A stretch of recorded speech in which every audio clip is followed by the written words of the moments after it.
جب حضور نے یہ بات فرمائی تو ایک عجیب سی ایک فیلنگ تھی کہ ایک عظیم الشان ایک تحریک ہو رہی ہے، کیونکہ آپ کو علم ہے کہ 1989 یعنی 1989 میں جماعت احمدیہ کی قیام پر 1 صدی پوری ہو رہی تھی، اور اس سلسلے میں بہت سے پروگرام ساری دنیا میں خلیفہ وقت کی رہنمائی میں جاری تھے، اشاعت اسلام کے جماعت کے ترقی کے لیے، اس کے پھیلاؤ کے لیے، اس کے استحکام کے لیے، لٹریچر کی صورت میں، مساجد کی تعمیر کی صورت میں، قرآن کریم کے تراجم کی صورت میں، تو بہت سارے کام ہو رہے تھے۔ اسی ضمن میں حضور نے یہ تحریک فرمائی، اور یہ بات جو میں خاص طور پہ بیان کرنا چاہوں گا کہ اس بات کو بھی آپ نوٹس کریں کہ خلفائے کرام نے جو بھی تحریک فرمائی ہے اس کی بنیاد قرآن کریم میں ہوتی،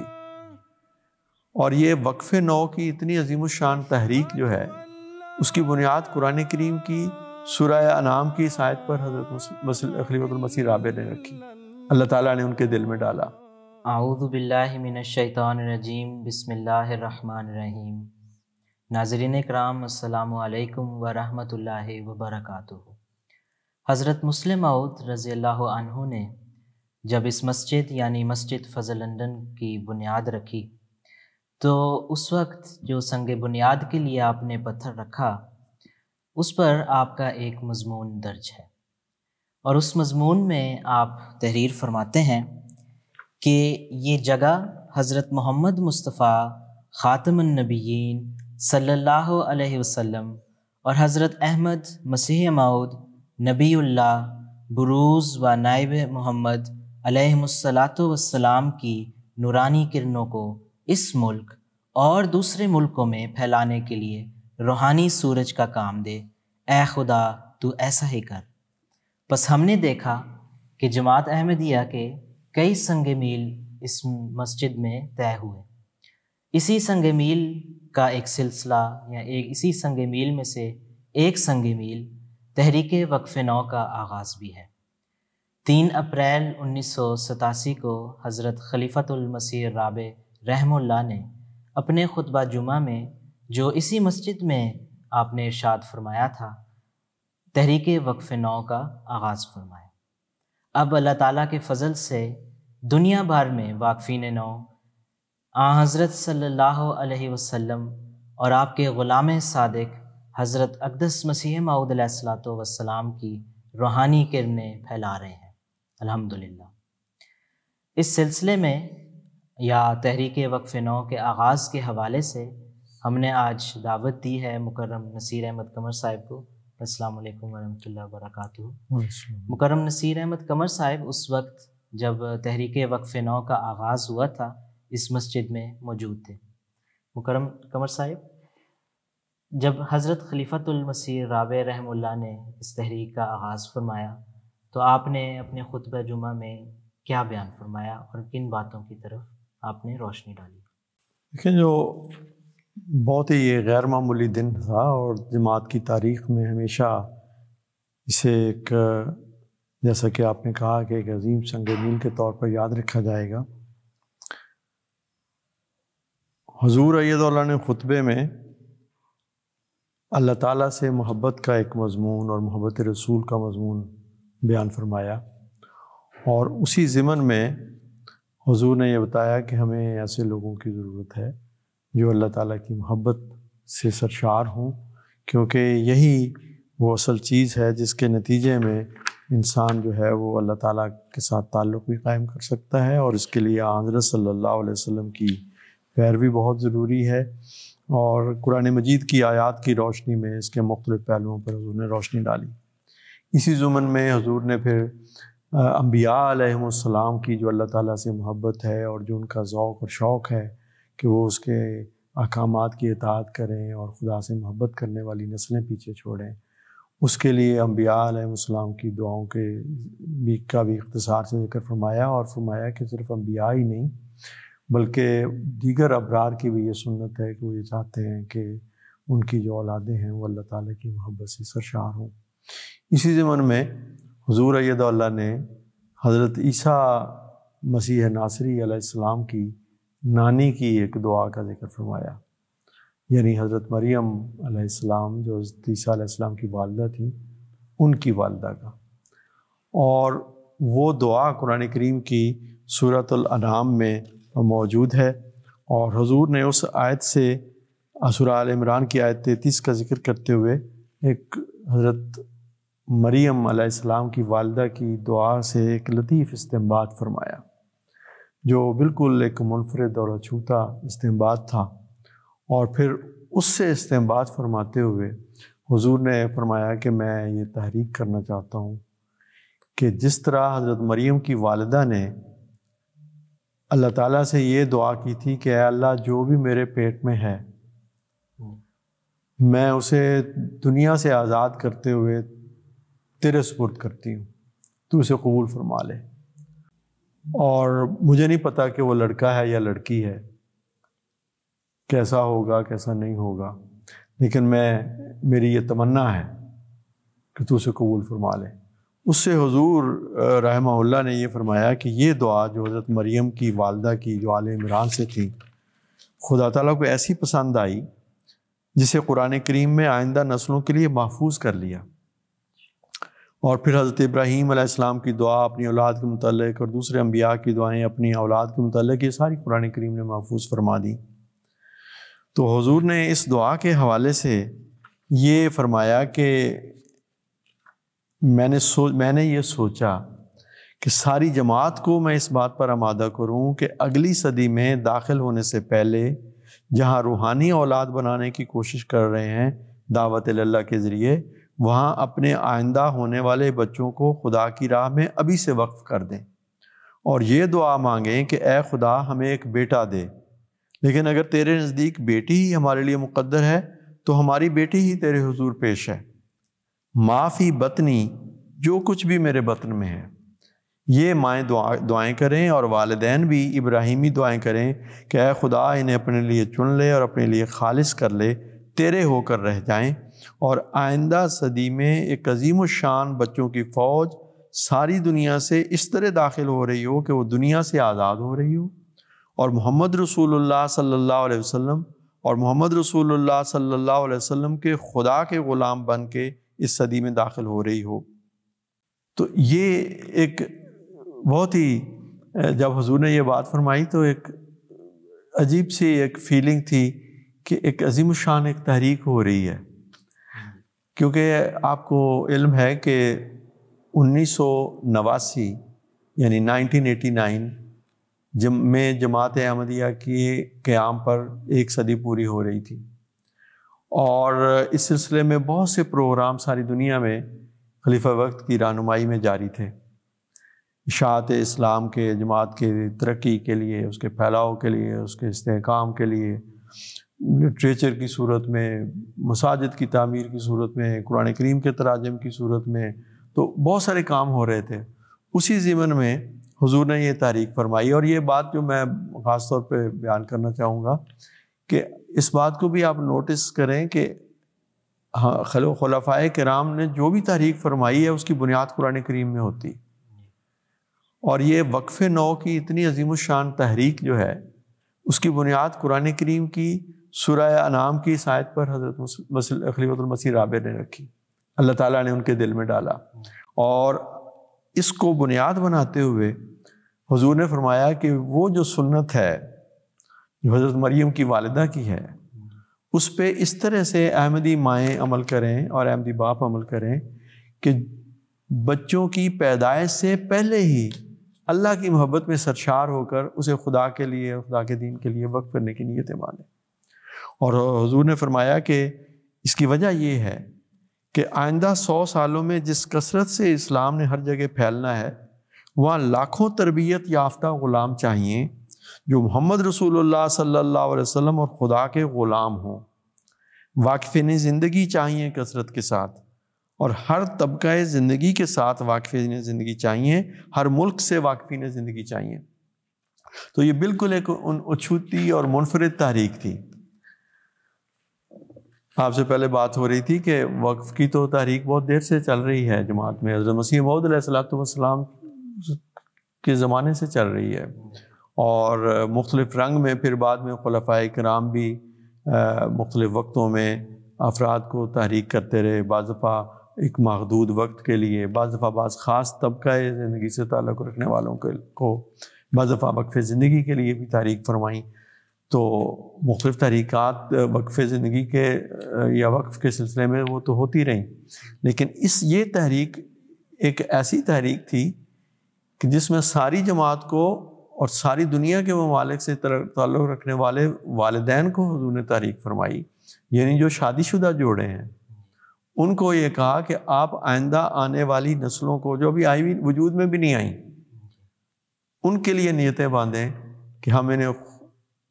خدا کے لیے وقف کرتے ہیں، اور پھر ابھی سے ان کے لیے دعائیں کریں، اور جب وہ ان کی پیدائش ہو تو ان کی تربیت میں اپنا پورا زور لگائیں، عملی طور پر بھی اور دعاؤں کے ذریعے سے بھی، تاکہ وہ اللہ تعالیٰ کے حقیقی غلام بنیں، حضرت اقدس محمد مصطفیٰ صلی اللہ علیہ وسلم کے سچے متبع بنیں، اور دینی اخلاق اور روحانیت سے وہ آراستہ ہوں، اور اس طرح وہ دین اسلام کی اشاعت اور استحکام کے لیے آئندہ زمانے میں اپنی ذمہ داریوں کو ادا کرنے والے ہوں۔ تو بہت ہی ایک عظیم الشان اور منفرد تحریک تھی۔ تو حضور نے اس خطبے میں ہی پھر بعض اس کے پہلوؤں کا ذکر فرمایا، جن کا میں ذکر پڑھ دیتا ہوں حضور کے اپنے الفاظ میں ہی۔ حضور نے فرمایا کہ پس اگلی صدی کو شدید ضرورت ہے کہ جماعت کے ہر طبقے سے لکھوک ہا کی تعداد میں واقفین زندگی آئیں۔ ایک صدی کے بعد ہم دراصل خدا کے حضور تحفہ پیش کر رہے ہوں گے، لیکن استعمال تو اس صدی کے لوگوں نے کرنا ہے۔ بہرحال یہ تحفہ ہم اس صدی کو دینے والے ہیں، اس لیے جن کو بھی توفیق ہے وہ اس تحفے کے لیے بھی تیار ہو جائیں۔ ہو سکتا ہے اس نیت کی، اس نظر کی برکت سے بعض ایسے خاندان جن میں اولاد نہیں پیدا ہو رہی، اور ایسے میاں بیوی جو کسی وجہ سے اولاد سے محروم ہیں، اللہ تعالیٰ اس قربانی کی روح کو قبول فرماتے ہوئے ان کو بھی اولاد دے دے۔ اب حضرت خلیفۃ المسیح رابع رحمہ اللہ نے اس تحریک کا اعلان فرمایا، آغاز فرمایا، تو اس کے بعد ظاہر ہے جماعت میں افراد والہانہ طریق پر ہر تحریک پر جو خلفاء کرتے ہیں ان پر لبیک کہتے ہوئے پھر اپنے آپ کو پیش کرتے ہیں، یا جو بھی تحریک ہو اس میں شامل ہونے کی کوشش کرتے ہیں۔ اس تحریک کے بعد دفتر میں کس طرح خطوط کی آمد ہوئی، دفتر پرائیویٹ سیکٹری میں کس طرح آمد ہوئی، اور ان خطوط کو کیسے سنبھالا گیا اور کس طرح ریکارڈ رکھا گیا؟ دیکھیں، جیسے بالکل آپ نے درست فرمایا کہ یہ جماعت احمدیہ کی شان ہے، اور حضرت اقدس مسیح موعود علیہ الصلوۃ والسلام کے وعدوں کا جو اللہ تعالیٰ نے آپ سے فرمائے تھے ان کا فیض ہے، اور خلفاء کی تربیت ہے کہ ہمیشہ احباب جماعت جو ہیں وہ خلیفہ وقت کی ہر آواز پر والہانہ لبیک کہتے ہیں، خواہ وہ وقف کی تحریک ہو، مالی تحریک ہو، کسی بھی قسم کی خدمت کے لیے کوئی بھی آواز آتی ہے تو جماعت اس پہ لبیک کہتی ہے۔ اب یہ ایک بالکل منفرد تحریک تھی، اور اس پہ بھی اسی طرح افراد جماعت نے لبیک کہا۔ مجھے یاد ہے کہ ابھی ہم یہاں مسجد سے نکل کے دفتر پرائیویٹ سیکٹری تک میں گیا ہوں تو وہاں پہ فیکسیں آنی شروع ہو گئیں۔ بعض جو یہاں پہ لوگ تھے انہوں نے باہر نکل کے خط لکھے اور خط پیش کر دیے کہ حضور ہم اس تحریک پر لبیک کہتے ہیں، اور اللہ تعالیٰ جو بھی ہمیں اولاد دے گا ہم اس کو، اور چونکہ حضور نے یہ فرمایا تھا کہ آئندہ 2 سال کے اندر یہ عہد کر لیں کہ جس کو بھی جو اولاد نصیب ہوگی وہ خدا کے حضور پیش کر دے گا، اور اگر آج کچھ مائیں حاملہ ہیں تو وہ بھی اس تحریک میں اگر پہلے شامل نہیں ہو سکی تھیں تو اب ہو جائیں، وہ بھی یہ عہد کر لیں، لیکن ماں باپ کو مل کر کرنا ہوگا، دونوں کو اکٹھے فیصلہ کرنا چاہیے۔ تو بعض نے تو اسی وقت لکھ دیا، اور یا اپنے گھر والوں سے ہاں لے لی، ان سے بھی کنسنٹ لے لیا، اور بعض نے جا کے گھروں میں پھر بعد میں خط لکھے۔ تو اسی وقت یہ سلسلہ شروع ہو گیا تھا، اور وہ خطوط حضور کی خدمت میں پیش ہوتے تھے، خلیفہ وقت کی دعائیں بھی انہیں ملتی تھیں۔ اس میں مختلف قسم کے لوگ تھے، کچھ تو وہ تھے جو شادی شدہ تھے جن کی فیملیز ان کے ساتھ تھیں اور انہوں نے پیش کیا، بعض بڑی عمر کے جوڑوں نے بھی جن کے اپنے جو پہلے بچے تھے وہ ماشاءاللہ جوان تھے، بالغ تھے، لیکن انہوں نے بھی، اور وہ اللہ تعالیٰ کے فضل سے اس حیثیت میں تھے کہ وہ اس تحریک پر بھی لبیک کہتے، انہوں نے بھی اپنے آپ کو پیش کیا اور بڑی عمر میں جا کے پھر اللہ تعالیٰ نے ان کو اس تحریک کی برکت سے اولادیت کی نعمت بھی عطا فرمائی. اور جیسا کہ حضور نے فرمایا تھا بعض ایسے بھی لوگ تھے جن کے یہاں اولاد تھی ہی نہیں, انہوں نے بھی اس تحریک پر لبیک کہا, اور حضور کے جیسا کہ میں نے پہلے کوٹیشن پڑھی ہے اس کی برکت سے اللہ تعالیٰ نے انہیں اولاد کی نعمت سے نوازا.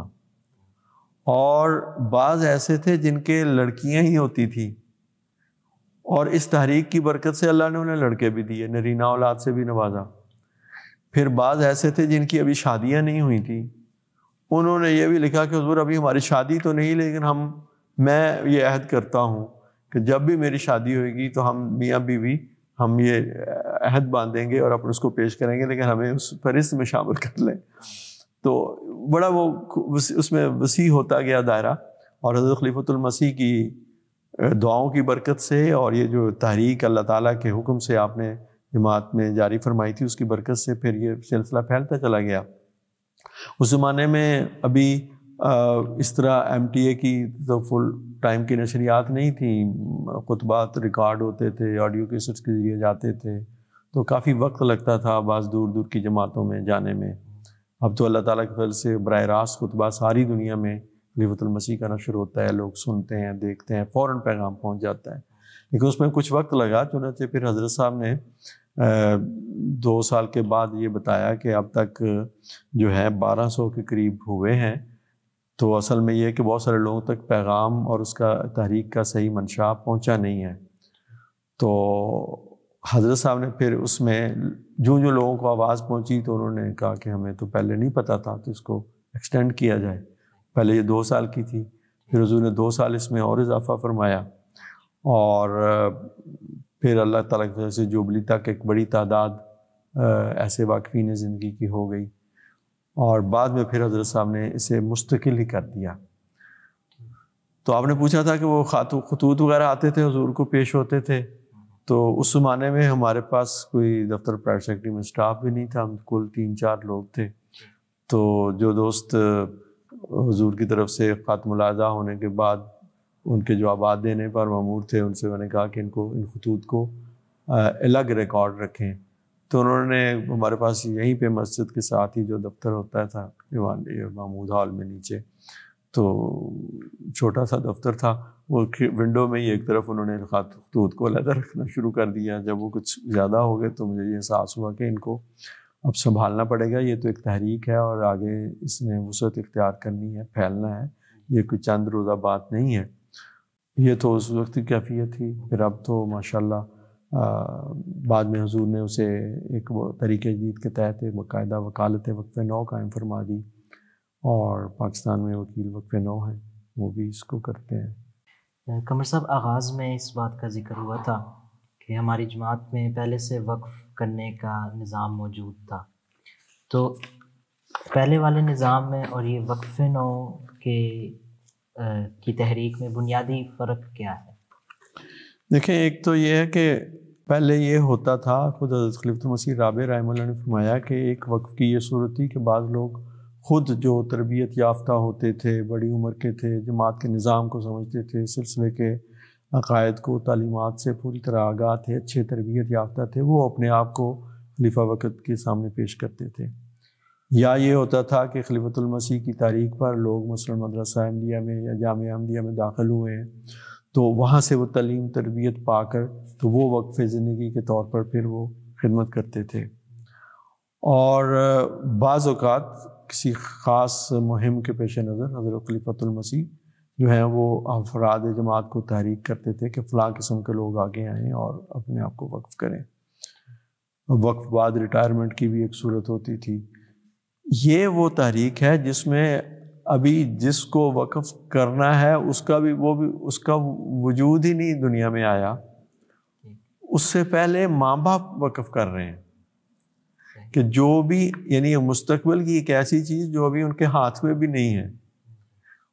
اس کے لیے وقف کی نیتیں باندھ رہے ہیں. جو حضرت مریم علیہ السلام کی والدہ نے جس طرح کہی تھی کہ جو میرے پیٹ میں ہے, ان کے تو حمل کے آثار تھے,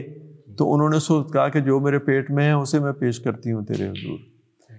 اس تحریک میں اس سے بھی اگلا قدم ہے کہ ابھی وہ شاید پیٹ میں بھی نہیں آیا، وہ وجود بنا بھی نہیں، اس کا آغاز بھی نہیں ہوا، وہ پہلے سے نیتیں باندھ رہے ہیں کہ جو اللہ تو ہمیں دے گا ہم اسے تیرے حضور پیش کرتے ہیں۔ تو اس میں بہت پہلے سے دعائیں شروع ہو گئی ہیں، اور پھر خلیفۃ المسیح کی تحریک پر وہ یہ ارادے باندھ رہے ہیں۔ اور پھر اس میں یہ شامل ہے، اور حضور نے فرمایا کہ یہ ایک قربانی تھی، جو جس طرح لوگ قربانیاں دیتے ہیں اور اپنے جانوروں کو عید کے موقع پہ جو قربان کرتے ہیں وہ بھی سجا کے پیش کرتے ہیں، ہار پہناتے ہیں، اور کئی طرز میں مینڈوں اور بکروں کو بھی خوب سجاتے ہیں۔ تو حضور نے فرمایا کہ یہ انسانی زندگی کی سجاوٹ جو ہے یہ تقویٰ سے ہوتی ہے، اور اللہ تعالیٰ کے پیار اور اس کی محبت کے نتیجے میں انسانی روح بن ٹھن کر تیار ہوا کرتی ہے۔ پس پیشتر اس سے کہ یہ بچے اتنے بڑے ہوں کہ جماعت کے سپرد کیے جائیں گے، ان ماں باپ کی بہت ذمہ داری ہے کہ وہ ان قربانیوں کو اس طرح تیار کریں کہ ان کی دل کی حسرتیں پوری ہوں، جس شان کے ساتھ وہ خدا کے حضور ایک غیر معمولی تحفہ پیش کرنے کی تمنا رکھتے ہیں وہ تمنائیں پوری ہوں۔ تو اس پہلو سے بھی یہ وہ بچے کے وقف سے پہلے ماں باپ وقف کی نیت باندھ رہے ہیں، اور پھر جب بچہ پیدا ہوتا ہے تو وہ اپنی یہ ذمہ داری قبول کر رہے ہیں کہ ہم نے اسے سجا کے اچھی تربیت دے کر اللہ تعالیٰ کے حضور پیش کرنا ہے۔ تو اس سلسلہ میں پھر حضور نے خطبات میں والدین کی جو ذمہ داریاں ہیں، واقفین نو بچوں اور بچیوں کے والدین کی جو ذمہ داریاں ہیں، اس سلسلے میں خطبات میں بڑی تفصیل سے ہدایات ارشاد فرمائیں۔ بچے کی پیدائش سے پہلے کیا ان کی ذمہ داری ہیں، پیدائش کے بعد کیا ذمہ داری ہیں، اور پھر حضور کی ہدایات کتابیں ان بچوں کے لیے مختلف ایج گروپس کے لحاظ سے ان کے سلیبس بننے شروع ہوئے کہ یہ باتیں آپ ان کو یاد کرائیں، اس طرح ان کی نشو و نما کریں۔ پھر جب وہ اس عمر میں پہنچیں کہ ذیلی تنظیم کے ممبر بننے والے ہوں تو اس طرح کریں۔ تو اس میں بھی یہ تھا کہ باقی احمدیوں سے یہ بچے منفرد اور ممتاز نظر آئیں، تو خاص فوکس کریں والدین۔ تو ایک تو یہ اس میں بہت بنیادی فرق تھا جو باقی وقف کے زندگی کی تحریکات سے ہیں، اور اللہ تعالیٰ نے اس کی برکت سے لوگوں کو جو بچے عطا فرمائے، اور اکثر یہ بات مشاہدے میں آئی اور لوگ خود ذکر کرتے تھے جو خلیفۃ المسیح کی خدمت میں خط لکھتے ہیں کہ یہ جو وقف نو میں ہم نے بچے پیش کیے ہیں یہ ہمارے باقی بچوں کی نسبت غیر معمولی استعدادوں اور صلاحیتوں والے نظر آتے ہیں۔